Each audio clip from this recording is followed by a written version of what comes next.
გადავწყვიტეთ ამ ბავშვებისთვის, რომლებიც არიან ამ სკოლაში სწავლობენ 18 წლამდე მოზარდები, უნარშეზღუდულები, აფხაზეთ ნადევნელები და გვინდოდა მათთვის მიგვეღოს აღდგომის ბრწყინვალე დღესასწაული და მცირეოდენი საჩუქრები გადაგვეცა მათთვის. Გვინდა შევუწყოთ ხელი მათ ინტეგრაცია საზოგადოებაში. პირველ ივნისს აუცილებლად მოეწყობა კონცერტი მათი მონაწილეობით, რათა ფართო საზოგადოება ნახოს რამდენი შეუძლიათ მათ.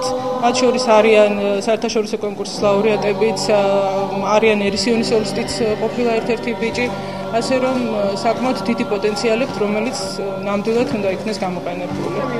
მოგეხსენებათ, რამდენად აქტუალურია დღეს ინკლუზიური განათლება და ინტეგრაცია უნარშეზღუდული ადამიანების სოციუმში. დღევანდელი აქცია სწორედ ამ პროგრამის ფარგლებშია და ძალიან გვიხარია, რომ აფხაზეთის განათლებისა და კულტურის სამინისტრომ ეს აქცია გამართა სკოლაში. შესანიშნავი სიტუაცია შექმნილი, ძალიან ლამაზი საჩუქრებით მობრძანდნენ